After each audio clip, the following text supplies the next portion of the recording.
Good evening. Tonight, you are invited to follow a very unusual mail carrier. He does not deliver bills, advertisements, or packages. He delivers forgotten dreams. Not the dreams that disappear when morning arrives, not the dreams that fade before breakfast, but the special dreams that somehow become lost between sleeping and waking. And every night, while most of the world rests peacefully, he travels quiet roads beneath the stars, carrying a leather satchel filled with dreams waiting to find their way home. So settle comfortably, allow your eyes to grow heavy, and imagine a cool, peaceful night stretching gently across the countryside. The moon hangs low above rolling hills. Silver light spills across empty roads. Crickets sing softly from fields of tall grass. A light breeze moves through the trees, and somewhere in the distance, a bicycle bell rings once. That sound belongs to the night mail carrier. No one knows exactly how old he is. Some say he has worked for hundreds of years. Others believe he appears only when someone forgets an especially beautiful dream. Thomas never rushes. His bicycle glides slowly along moonlit roads. Its tires make almost no sound. A small lantern hangs from the handlebars, casting a warm golden glow upon the path ahead. Behind him rests a leather satchel. Inside are hundreds of envelopes. Each envelope contains a forgotten dream. A dream about flying over oceans. A dream about meeting an old friend. A dream about discovering hidden gardens. A dream about walking through endless fields of wildflowers. Each dream patiently waits for its owner. Tonight is a particularly busy night. The satchel feels slightly heavier than usual. Thomas smiles gently. Busy nights are his favorite. He enjoys helping dreams find their way home. His first stop is a small farmhouse surrounded by cornfields. The farmhouse sits quietly beneath the moonlight. The windows are dark. Everyone inside is asleep. Thomas leans his bicycle against a white fence. He reaches into his satchel and removes a pale blue envelope. Written across the front is a single name, Emma. Inside the envelope rests a forgotten dream. Earlier that evening, Emma dreamed she was floating over a sea of glowing clouds. The clouds shimmered with soft colors, pink, gold, silver, lavender. She drifted peacefully through the sky. But when morning arrived, the dream slipped away. Now she remembers only a faint feeling of happiness. Thomas places the envelope into a small silver mailbox beside her bedroom window. The forgotten dream will return tonight. Perhaps she will dream it again. Perhaps she will wake smiling without knowing why. Thomas quietly returns to his bicycle. The journey continues. The road winds through forests filled with tall pine trees. Moonlight filters between the branches. Owls watch silently from above. The forest smells of earth, pine needles, and cool evening air. Everything feels calm. Everything feels still. As Thomas rides deeper into the woods, he notices a tiny light flickering among the trees. It is a dream lantern. These lanterns appear whenever a dream becomes separated from its owner. Thomas stops and carefully approaches. The lantern glows with a warm amber light. Inside dances a tiny forgotten dream. He gently opens the lantern. The dream floats upward like a glowing feather. It circles once around his head, then drifts softly into an empty envelope waiting inside his satchel. Another dream safely collected, another dream ready for delivery. Thomas continues onward. Hours pass peacefully. He visits quiet towns, small cottages, mountain cabins, lakeside homes. Everywhere he goes, sleeping people rest beneath blankets while forgotten dreams slowly return. Some dreams are simple: a walk beside a river, a picnic beneath an oak tree, a peaceful afternoon reading in the sunshine. Other dreams are magical: castles floating among clouds, libraries hidden beneath oceans, gardens growing beneath the northern lights. He loves them all equally. Each dream matters. Each dream belongs somewhere. Near midnight, he arrives at a town few people know exists. It does not appear on ordinary maps. It is called Moonbrook. Moonbrook only appears after midnight. Its streets glow softly beneath lantern light. Its houses are painted in shades of blue and silver. Flowers bloom even during the night. The people of Moonbrook understand forgotten dreams better than anyone. As Thomas rides through town, several residents wave kindly. They know him well. At the town square stands an old clock tower. The clock never chimes. Instead, it releases gentle melodies that drift across the rooftops. Tonight, the melody sounds like distant wind chimes, soft, slow, peaceful. Thomas parks his bicycle beside the fountain. For a few moments, he simply listens. The fountain bubbles quietly. The melody drifts through the cool air. Stars sparkle overhead, and everything feels perfectly calm. He closes his eyes. Even the night mail carrier enjoys moments of rest.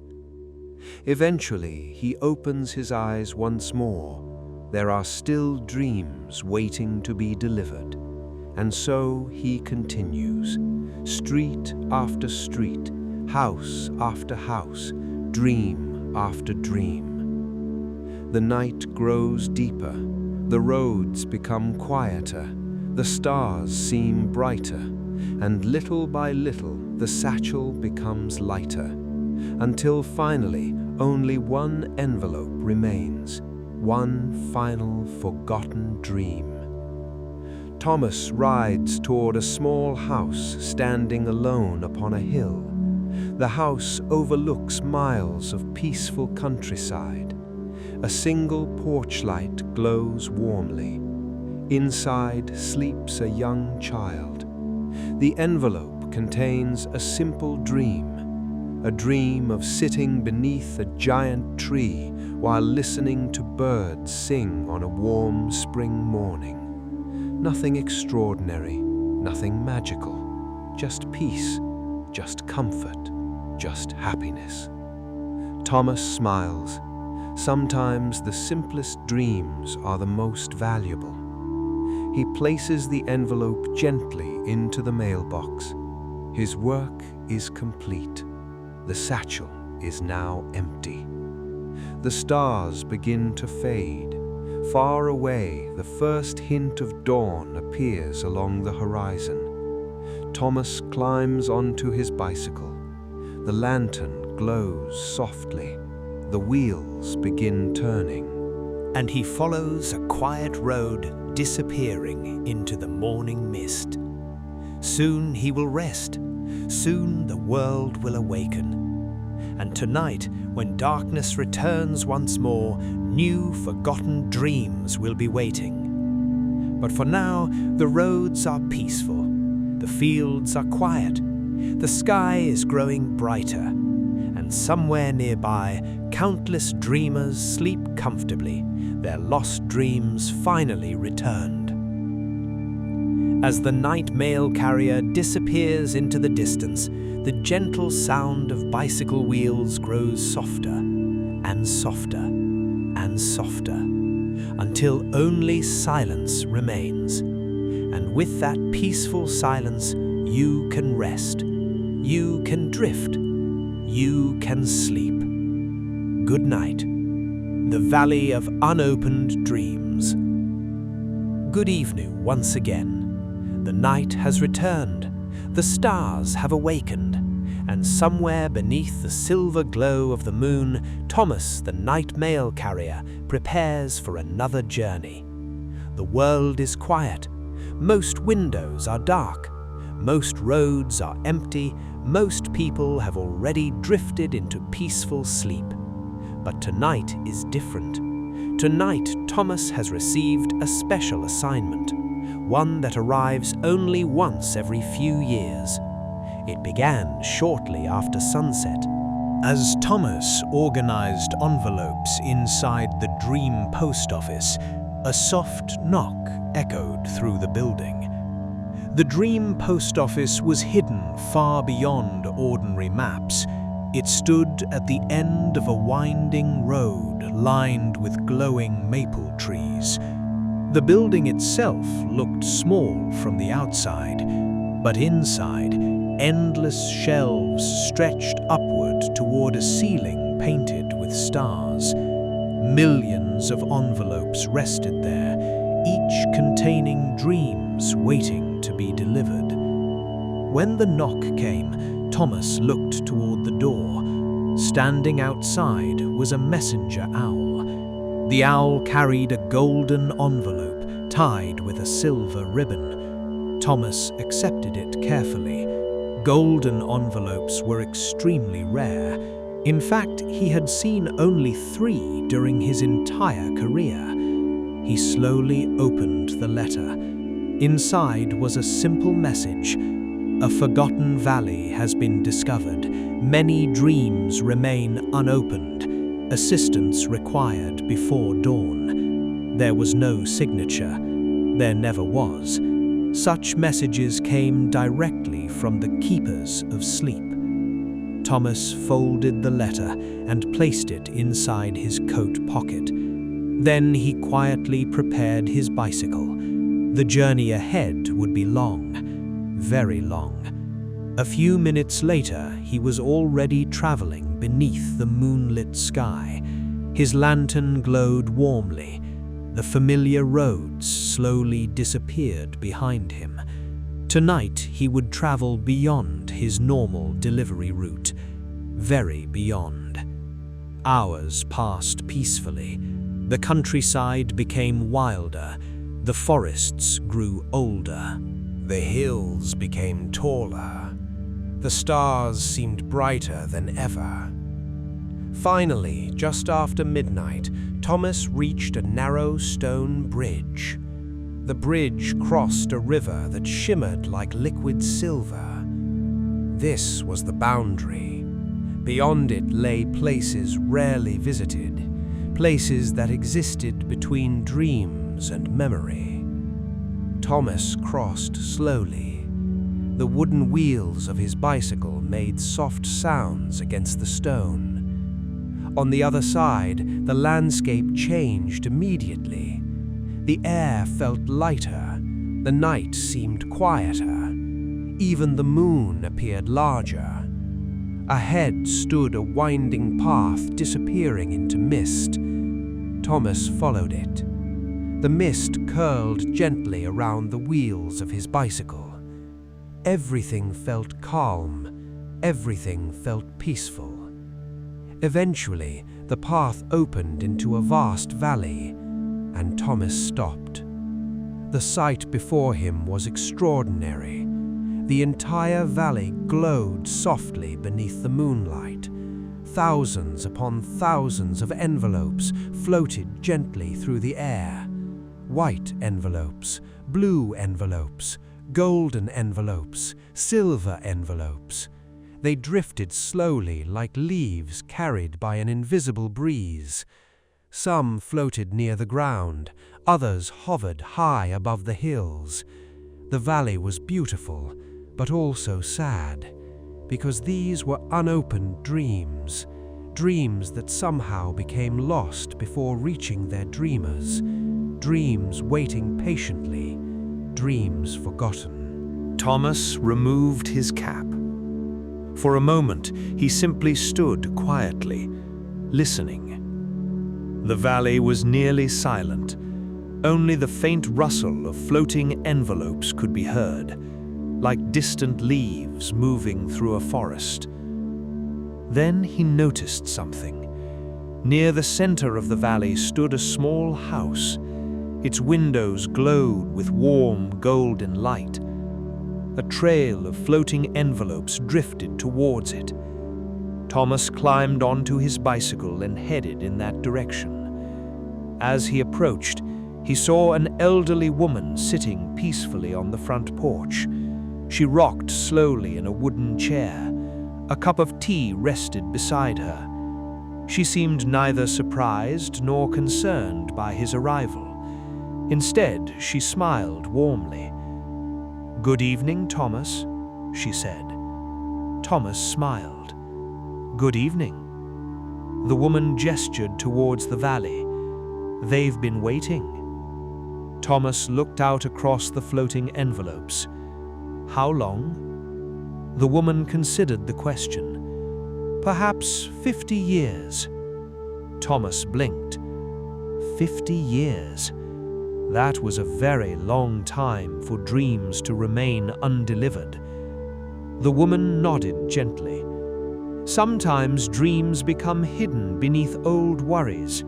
Sometimes they are buried beneath busy lives. Sometimes people forget how to notice them." Thomas understood. Dreams could not always be delivered immediately. Some required patience, some required time, and some waited years before their owners were ready. The woman stood. "Come," she said, "there is something you should see." Together they walked behind the house. There, resting beneath an enormous willow tree, stood hundreds of wooden boxes. Each box contained unopened dreams. Thomas carefully opened one. Inside was a folded dream preserved perfectly through the years. The moment he touched it, images appeared. A quiet beach at sunrise, gentle waves rolling across golden sand, seashells sparkling beneath the morning light. A simple dream, a peaceful dream, a beautiful dream. Thomas smiled softly. The woman opened another box. Inside rested a dream about sailing across a calm lake surrounded by mountains. Another contained a dream of exploring endless gardens filled with singing birds. Thousands of peaceful dreams waited beneath the willow tree. Thomas suddenly understood his mission. These dreams were finally ready. Tonight they would continue their journey. Tonight they would find their home. The woman handed him a small silver key. "What is this?" Thomas asked. "The key to awakening forgotten possibilities." Thomas carefully placed the key inside his pocket. Immediately, the floating envelopes above the valley began glowing more brightly, one by one, hundreds, then thousands. The entire valley shimmered beneath the stars. The dreams were awakening, ready to travel once more, ready to be remembered. Thomas looked toward the horizon. There was much work ahead, but he felt peaceful, because every dream deserved a chance, every dream deserved a destination. And before dawn arrived, he would help as many as possible find their way home. The night stretched quietly around him. The willow branches swayed gently in the breeze. The envelopes drifted slowly overhead, and somewhere beyond the valley countless dreamers slept peacefully, unaware that forgotten dreams were already beginning their journey back to them. Thomas climbed onto his bicycle once more.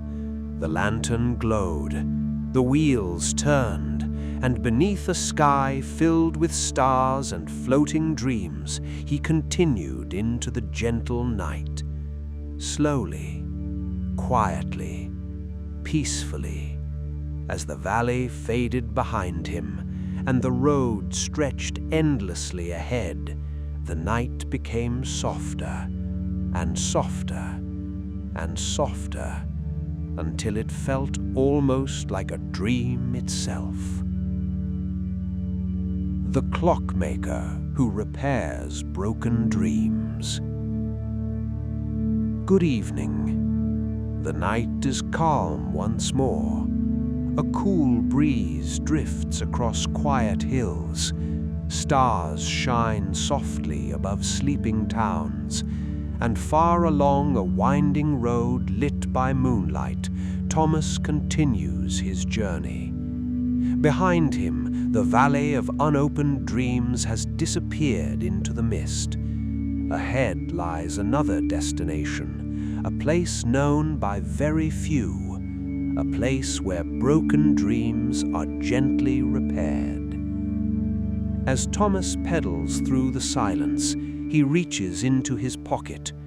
The small silver key given to him beneath the willow tree feels warm, strangely warm, almost as if it is guiding him. The key begins to glow faintly. A soft silver light spills between his fingers. Thomas follows it. The road bends through forests of tall cedar trees. Their branches sway gently in the night wind. The air smells of pine and rain. Everything feels peaceful.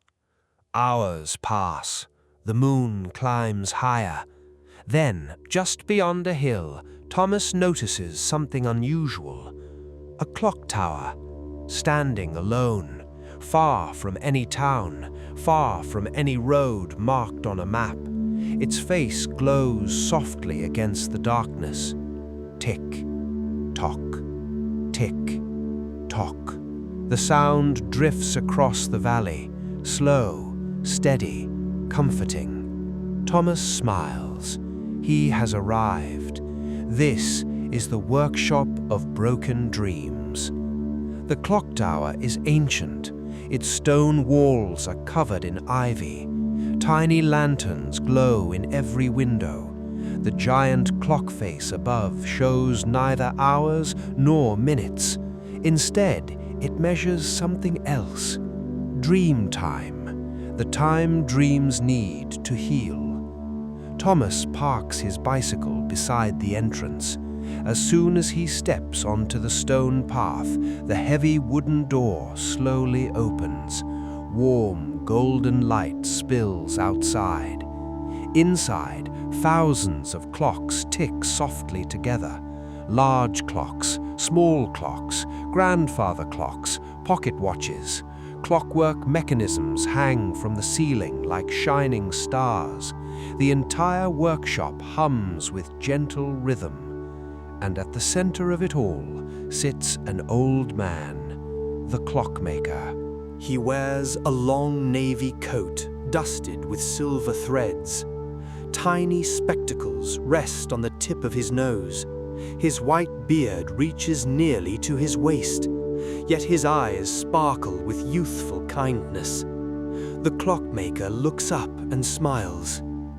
"Thomas, good evening." "Good evening," Thomas replies. The Clockmaker nods toward the silver key. "I see you've come from the valley." Thomas places the key carefully upon the workbench. The Clockmaker examines it. Then he sighs softly. There is much work to do tonight. Thomas notices dozens of glowing glass jars lining nearby shelves. Each jar contains something unusual. Not dreams, pieces of dreams. tiny fragments floating gently like fireflies. Some glow blue, others silver, others gold. "What happened?" Thomas asks. The clockmaker adjusts his glasses. "Life happened." Thomas understands.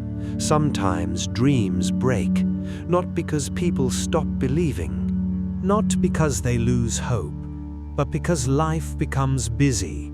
People grow older, responsibilities appear, days become crowded, and slowly parts of dreams become forgotten. The clockmaker spends every night gathering those pieces, repairing them, protecting them, waiting until the dreamer is ready once again. The old man stands and walks toward a large wooden cabinet. Inside rests a beautiful golden clock. Its hands move backward, slowly, steadily. Tick, tock, tick, tock. "This," says the clockmaker, "is the memory clock. It helps me find missing pieces." He gently opens the clock. Soft light spills outward. Immediately, hundreds of dream fragments begin floating through the workshop. They move gracefully through the air, like snowflakes drifting on a winter evening. Thomas watches in amazement. One fragment settles upon the workbench. The clockmaker picks it up carefully. Inside appears a memory. A young woman dreaming of opening a small bookstore beside the ocean. The dream is beautiful, but incomplete. Only half remains. The clockmaker searches nearby shelves. Soon he finds another fragment, glowing faintly.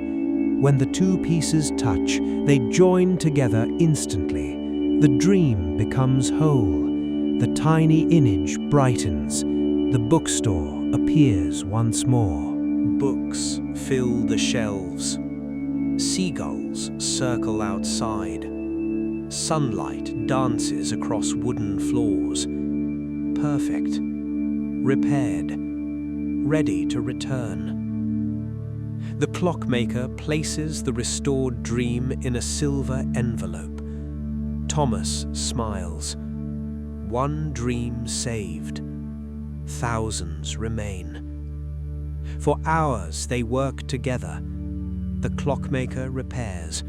Thomas sorts and prepares deliveries. Outside, the moon drifts across the sky. Inside, clocks continue their endless song.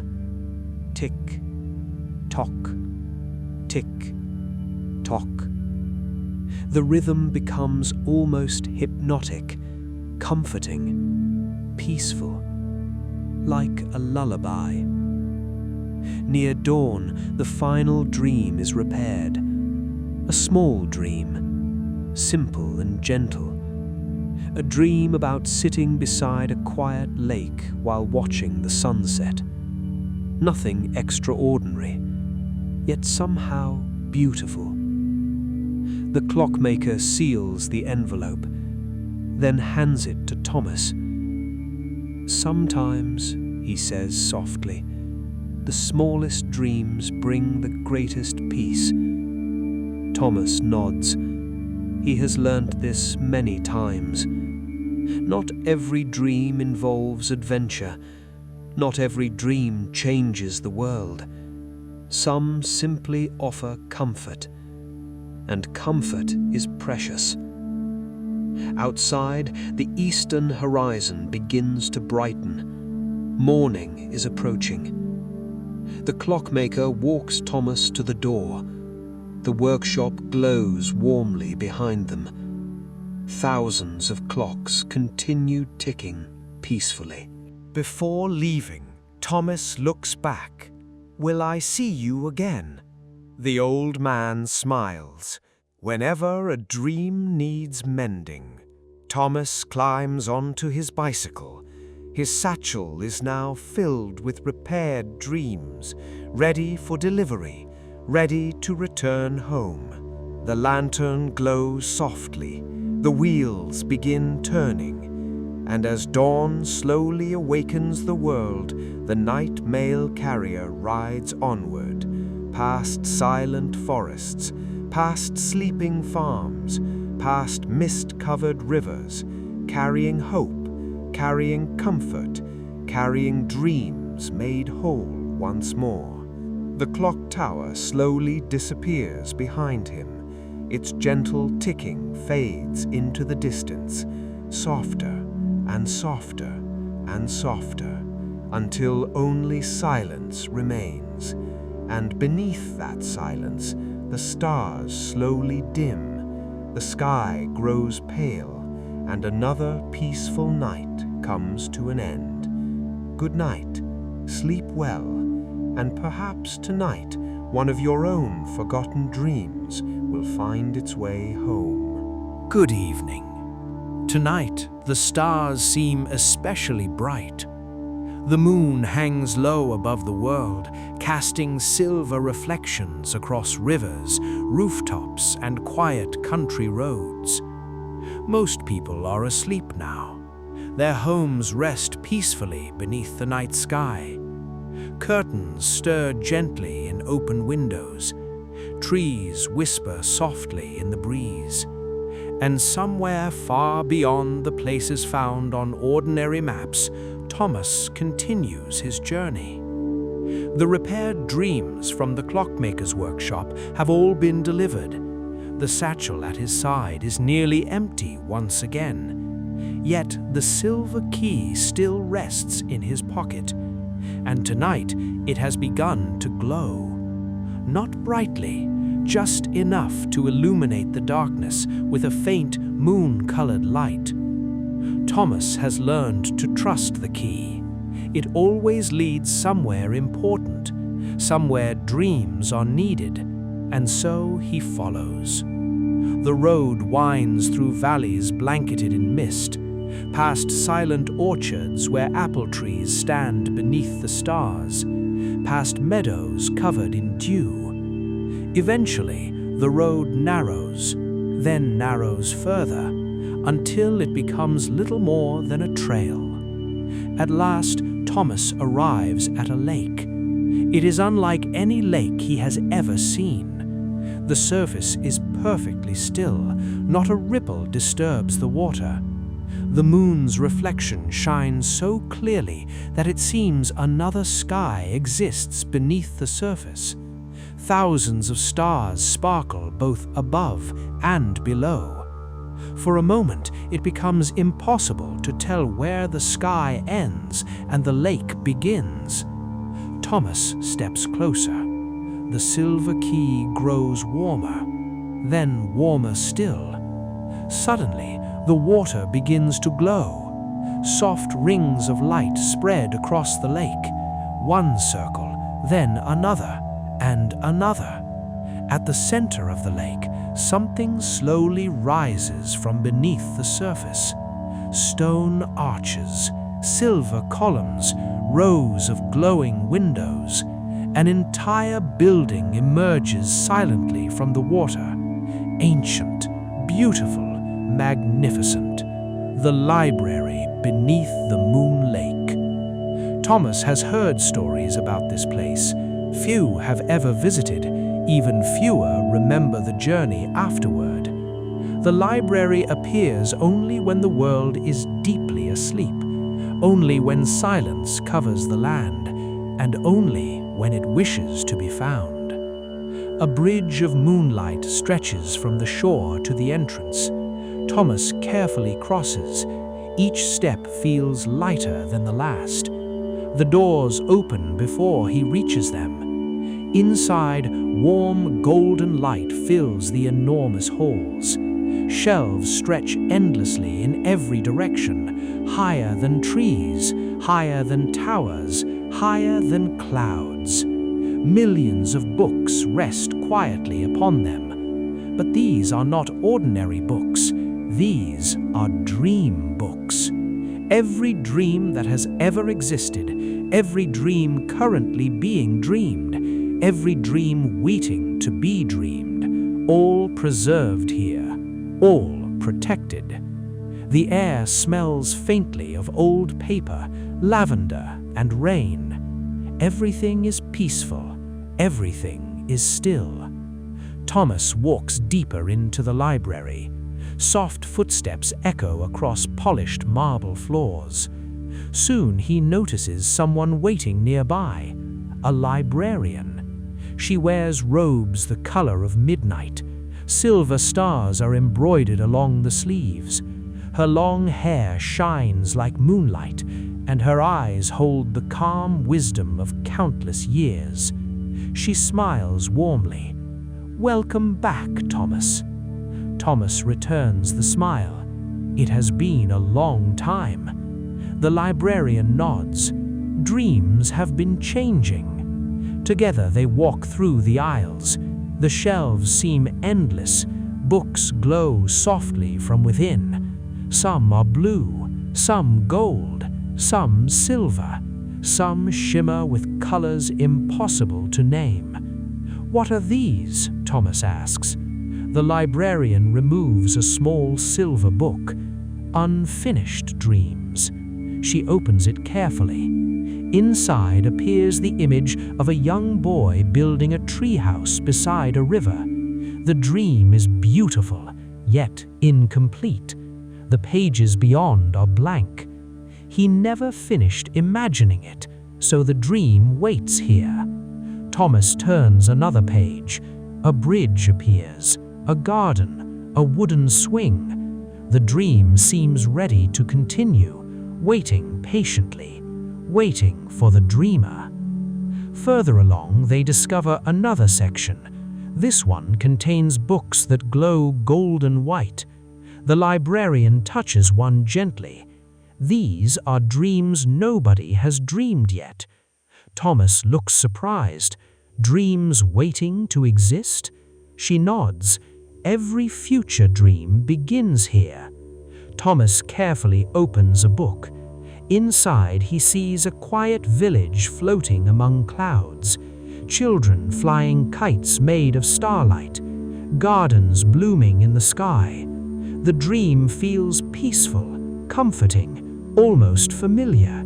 Yet no one has dreamed it, not yet. The librarian closes the book. One day someone will. They continue walking. Hour after peaceful hour, the library reveals countless wonders.